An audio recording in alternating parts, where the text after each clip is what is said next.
Hello, everyone, and welcome to Reality. My name is William, and I'm here with Lev. How are you, Lev? I'm good. Hi, everyone. Today, our topic is going to focus on rhetoric and the art of persuasion. I kind of started thinking about this a few months ago, and then Lev, you started posting a thread on Objectivism Online about Aristotle's book on rhetoric. hmm So I thought we both were kind of thinking about the same thing, and this would be a good topic to bring up. Yeah. Um, I'll just start by offering the dictionary definition of rhetoric. My American Heritage College dictionary says that it's the art or study of using language effectively and persuasively. And that seems like a fair enough definition to begin with. Do you have any thoughts on just simply defining rhetoric? Well, I think, say, like 2,000 years ago in Rome and Greece, people thought of rhetoric more as a way of making speeches, talking in public. Aristotle thought of it more like an art of speech during political arguments, during courtroom debates, and making speeches, say for honors or toasts or whatnot, things like that to commemorate a person or even demonize a person. But modern sense of rhetoric is more like using persuasion and manners of speaking to put people in a certain state of mind to be receptive about arguments or however you want to affect or manipulate them. I say manipulate just to say that means sometimes it can be manipulative and sometimes it is honest. It really depends. I guess the Greek word for rhetoric, I guess it was rhetor or rhetor. It actually meant an orator or a teacher of oration or speaking. So that makes sense what you're saying, that Aristotle focused on speech making, whereas now we kind of think of it as persuasion also, which would mean you have to have someone who's listening. So presumably you have an audience or like a dialogue partner, someone you're talking to. So that's kind of how I think of it as well now. Let's see. So why don't we ask, so why study rhetoric and the art of persuasion? To me, it's basically about communication. You're trying to communicate, your ideas to somebody, and that is essentially intellectual trade. So it's in order to make life better, you want to spread the good ideas around and get other people to agree with the truth, or talk to them, and in doing so learn how you're wrong, and then you can improve your own thinking. Do you have what do you think about that? I'm thinking of even why I would do a podcast like this. Really, it is an act of rhetoric. It's not strictly persuasion. I mean, there is persuasion. I'm trying to convey a certain kind of idea, but I'm offering it in terms of the manner I speak about it, the manner I present ideas. It's a way of fine tuning my thoughts, but also a way to conceive of and think of how to get other people to be receptive of my ideas, to make them receptive of the considerations I want them to think about.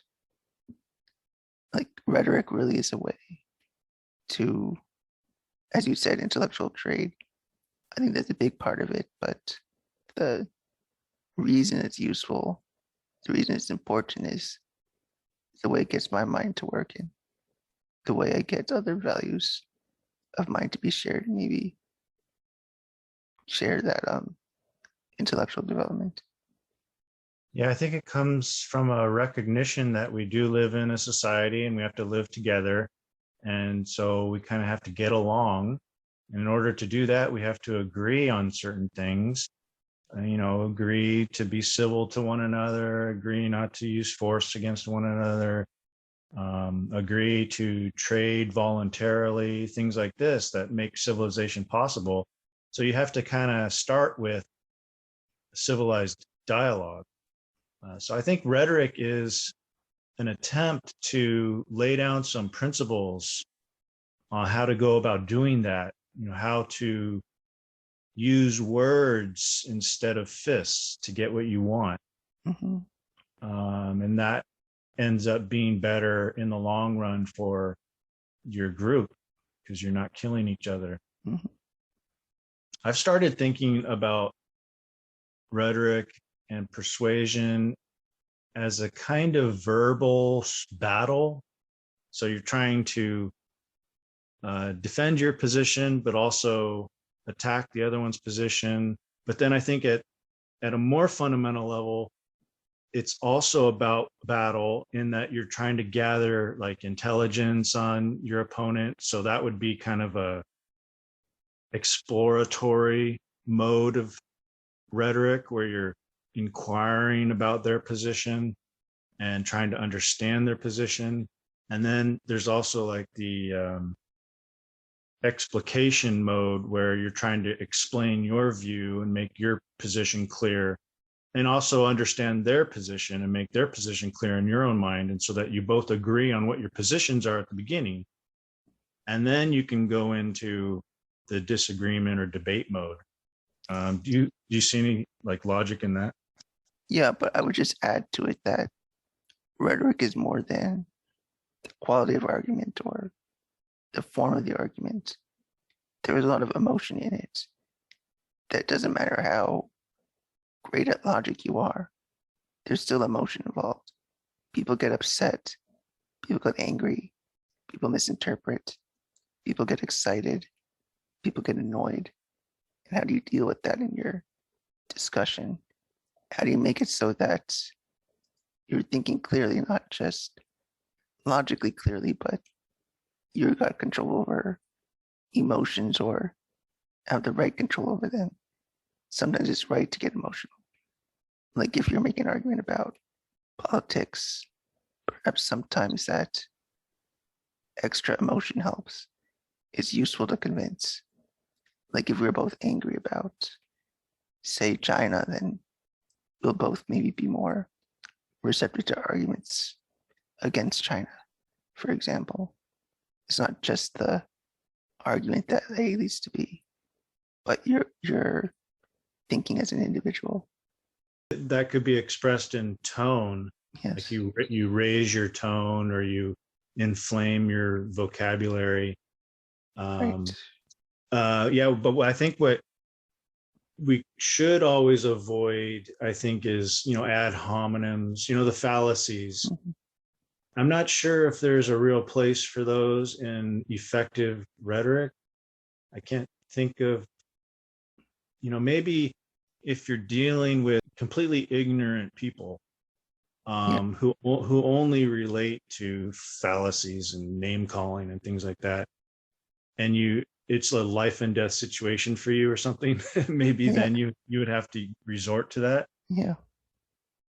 But if you're dealing with any sort of reasonable crowd of people, I would tend to think you should focus on rational argumentation.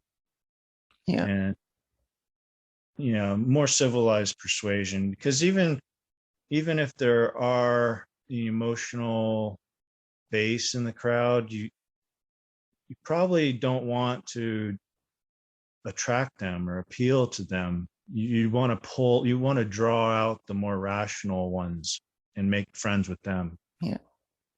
So any other thoughts on this style or the Well, what basic? I think of is that when we address groups of people, it's hard to know what they already believe. Like you don't want to argue every little tiny point to make your whole argument fit together. To some extent, you need to have some context of what everyone believes. Like in the sense that, well, Aristotle gave an example where it's easier to convince an Athenian if you're from Athens than to convince a Spartan. It's really just because of the context of knowledge. You know where they're coming from, so you have less to say, and you could use that to make better arguments and persuade people better and get them to relate better. You don't want to just say everything. You need to be relatable. You need to communicate effectively. I think that if you're an Athenian speaking to Spartans, you would take a different approach, though, right? Yeah. It's easier to speak to your own type of people, Yeah. because you start from similar premises. But if you're, let's say, you're a Westerner and you go into China or you go into Afghanistan and you're trying to convince these people of Western values, how do you even begin? Where do you start? You have to find where's the common ground there. Yeah.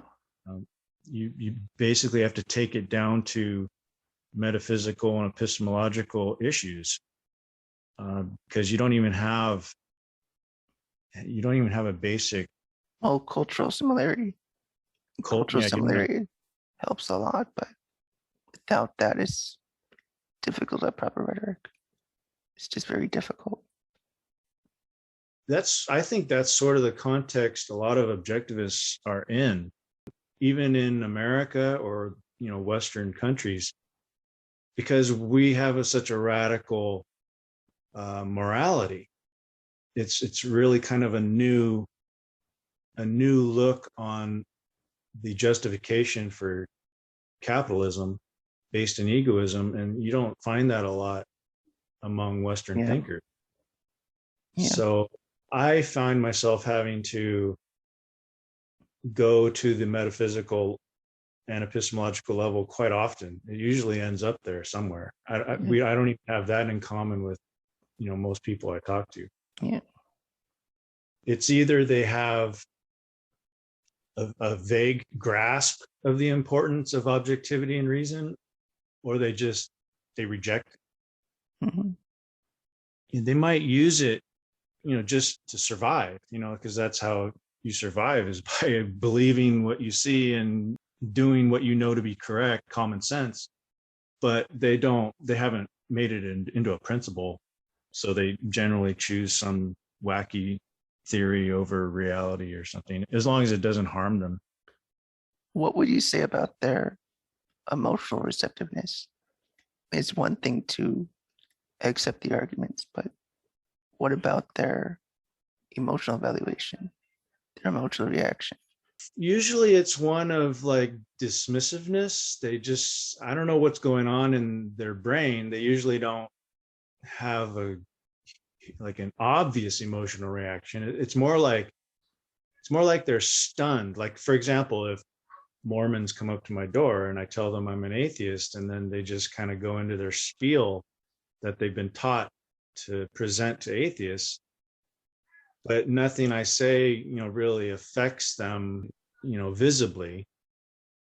I think to a certain extent, people condition themselves to just blank out unless it gets political. At the deeper levels of philosophy, I think people are more tolerant of opposition. But when it gets to politics, then you start seeing the emotions flare up. And I think that's because politics affect everybody. So they're worried that you're going to try to impose your atheistic, anti-life, pro-abortion views on them. And so they get all emotional and stand outside abortion clinics and protest. What if you're more provocative about epistemology or metaphysics in a way that you do bring out emotion visibly? I mean, I think there is a value for that in being polemical, like seeing Nietzsche or Rand herself too was very provocative about her wording. And I think that's a rhetorical device. It's not just purely argument. It brings out something in the reader or listener if you are provocative what do you think about if you were that more poking at them, so to speak? Do you think that would have something more effective about rhetoric or persuasion? Possibly. I do provoking, but mostly with other objectivists, Yeah. because I think that they will respond better. For example, if I throw up a meme on like you're on Brooks' page or something, and it's some old quote about from Ayn Rand, that's when she was kind of had a positive feeling towards conservatives before she rejected conservatism and said it died. Yeah. They look at that meme, and then I get two reactions. I get, oh, you're dishonest, you're bad objectivist, I don't, why are you here? What's your purpose? And then the other people, they look at the quote and they go, hey, that's interesting. Where did you get that quote? And then they want to source it. And so then I give them the source. So there are two different types. I think some will have a visceral emotional reaction and they'll just blow up at you. Or if they agree, they'll cheer you or something like that. And then there are the other ones who are focused on facts and want to know, they think it's weird. It's kind of a provocative, curious statement that or meme that you've posted or whatever. And so they are curious and then they want to know more about it. And that is who I'm going after. So I think if you're provocative, it's to weed out, to separate those two audiences. Yeah. I'm not sure if you want to provoke the audience in order to, then deal with the emotional types, but it might be effective in weeding them out. Mm-hmm. But I don't know, you might be right, because sometimes eliciting the emotional reaction from someone can be a release for them, and then they get over it, and then they treat you better later, because I've had that happen as well. So they have this outburst of emotion, and then you deal with them and you kind of talk them down and cool them down, and then they realize, oh yeah, okay, I was overblown in my reaction, and then later on they check themselves, when they deal with you. Yeah, I think that's valuable to consider, because it can't just be always what you say. So even if people do react irrationally, sometimes you want it to be that when you say something, you want them to be inclined to be calm and rational. But you're right, they have to weed people out sometimes. Provocative can be a way to check what people think, what they believe, whether they're the person you want to persuade or the people you're speaking to. If you draw out the right emotions, it's like you're talking to them. You're not talking to the people that blow up at you. You're talking to people that are curious about what this strange statement or whatever it might be. You're trying to, well, in the grand scheme of things, you're trying to persuade them of a certain objectivity about looking at what people say. You're trying to persuade them of a way of thinking or a way of thinking about politics. In this regard, composure becomes very important, because if both sides are blowing up and getting emotional, it's going to be hard to get anywhere. You're just going to be yelling at each other and not, thinking clearly.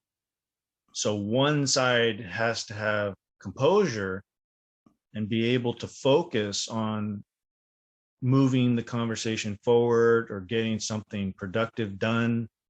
So I think part of rhetoric and persuasion, an important part, is this ability to have a laser focus on your purpose. What's the purpose of why are you talking? Why are you communicating with this person? Is it to get into some emotional, flame war? If that's your purpose, you're just a troll. Yeah. So I like to think of it as being the adult in the room. Now that I'm older and middle age, I've kind of, less testosterone, less angst, less emotion. I've just cooled down, and I've learned to take, the back seat and, a broader view of things, and try to be a composed adult. And if I encounter someone who's very emotional or calling me names or something like that, I try to brush it off and focus, on what my goal is, and actually try to get, the person I'm talking to a more rational perspective, or at least a less emotional one. Maybe alter their orientation so they're not thinking of me as like the enemy. So I start inquiring about, why are they doing this? Why are they calling me this name? What is their argument? What's the basis for them calling me these names and things like that?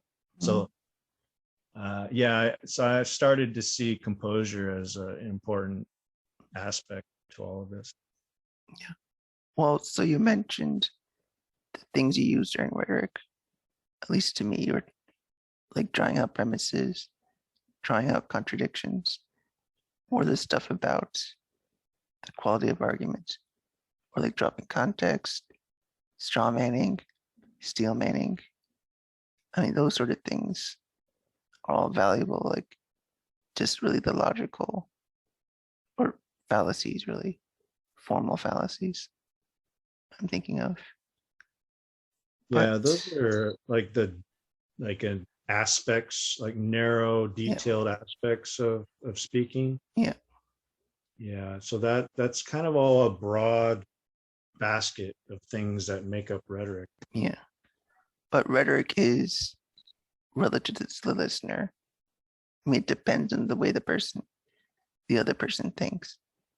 It's not just out to for you to interpret an argument, but interpret who the argument is coming from. What is their way of thinking? That's why we use metaphors, or we paint a picture. Like we want to make things memorable. We portray things in a way that's receptive, or that the person can be receptive of. Like you point out, remember this, or this doesn't matter, or whatever you do to make things memorable. That's a way to strengthen your arguments and positions. Yeah, I mean that was one of Aristotle's points, right? Is that Yeah, rhetoric is relative to the audience or the yeah, crowd. yeah, And I think, there's a lot to grasp and chew on from that principle. You can't really persuade anyone if you aren't appealing to what they care about. mhm, So, for example, some objectivists come to Rand through her novels, and some come through her nonfiction essays and books. So that would be a helpful thing to know if you're talking to another objectivist. Just are they more interested in figurative speech or literal speech? mhm. Things like that. And if you're capable of altering your rhetoric, tailoring it to that type of personality, that might assist you in communicating ideas to them. Yeah, I find that a very useful skill. It's hard to do, but I think I've learned how to speak more technical to some people, and others I can simplify it. I can make them receptive to it. Like I used to take for granted, say my vocabulary. My vocabulary is better than I realize. Sometimes I speak in words that people don't always get, that I take for granted that they understand. But when I take into consideration their level of knowledge, it's easier to make persuasive arguments or to say things that they like or are receptive to. it's not always like complete persuasion, but sometimes I say things that people are very receptive to just because I present it in a relatable way that isn't as technical. It would be different if I were speaking to a philosopher. Yeah, and even Rand, she did that with her philosophy. Yeah. Most philosophers write, are professional academics, and they write in technical jargon. And Rand, she presented her philosophy in everyday language, and tried to appeal to the everyday man. And I think that is also what you find in the Bible.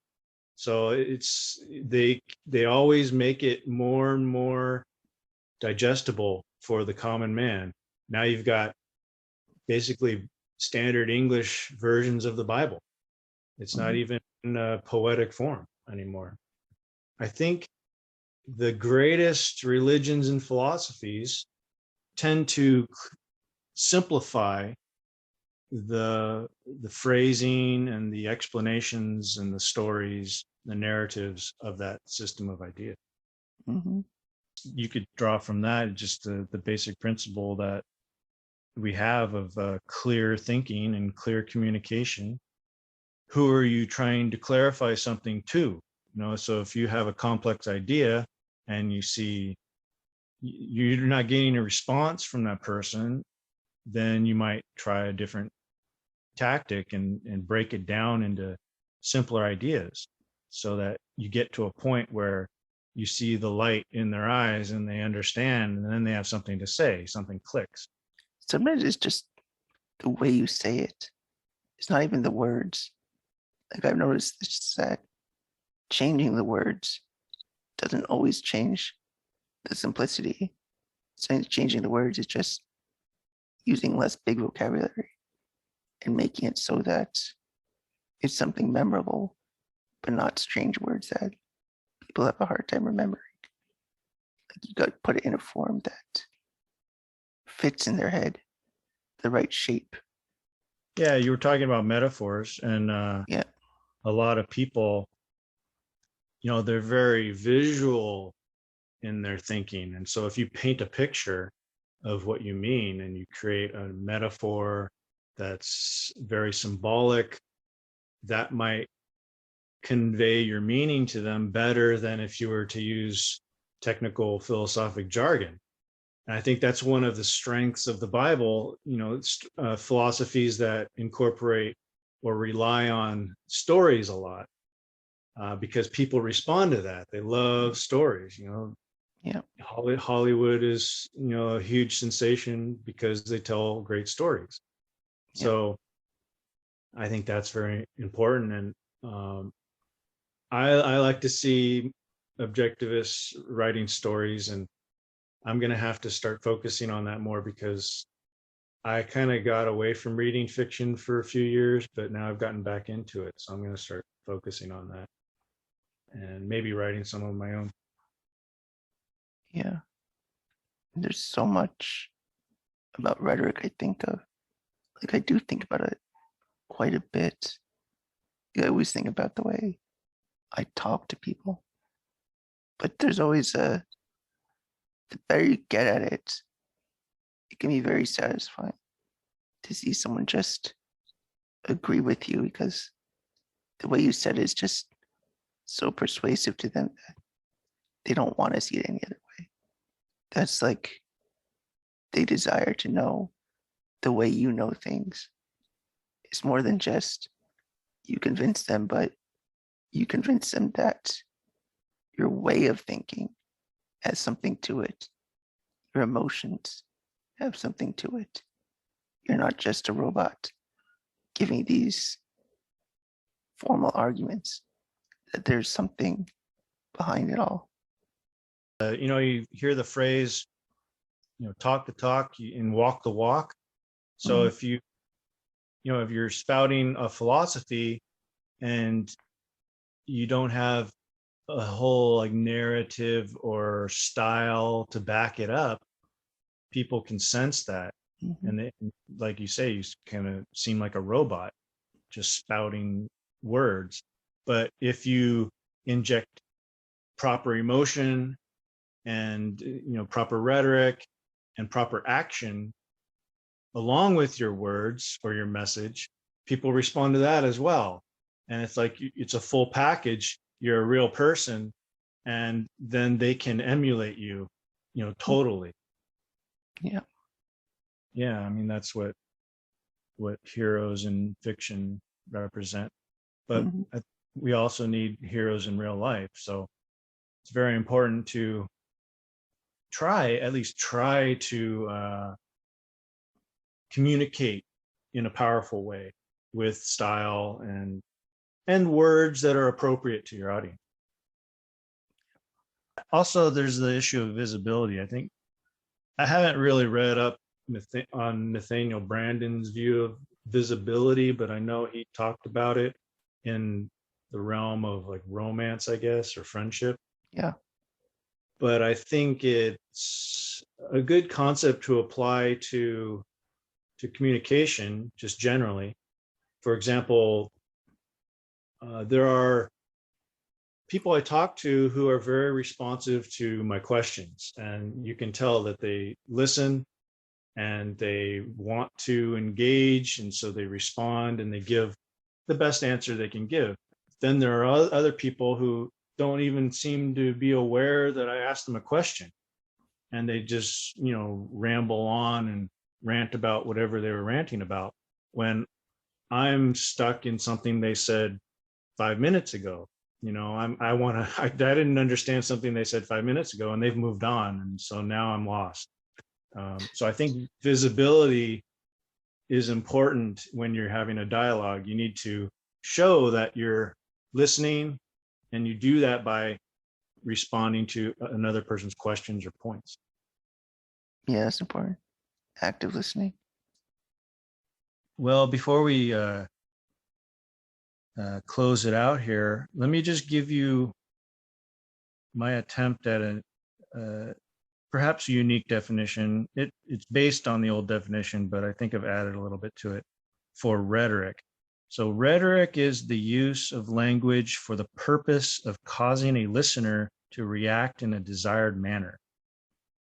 So that would include all the purposes for why you're communicating with somebody.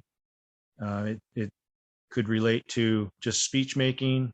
You want the audience to listen to you and maybe cheer at the end, or it could include your purpose in having a discussion with someone. You want to clarify your positions and then see if you agree or disagree, and then have a debate and maybe persuade them of some point. The important aspect here is, so originally I think Aristotle and others, they got the basic genus correct. I mean, it's basically the use of language, but I think what's important is also adding the purpose and clarifying what the purpose of that use of language is. And for me, that's, eliciting a certain reaction from the listener. Yeah, I think that's the right gist of it. I think the ancients generally had that gist too. But I would add that in this modern context, there's a lot more about psychology than we realize. And even they realized, I think. I think that's the big thing about rhetoric, is affecting a certain psychological frame of mind in the other person, usually to accomplish whatever purpose of communication that is. So I think you have the right idea. That's the right definition, I think. Or close to it. Then I succeeded in my rhetoric, and we agree. Yes. You have anything else to add before we close it out? It was a great conversation. Very interesting. All right, great. Well, thank you very much, and I look forward to our next conversation. Bye, everyone.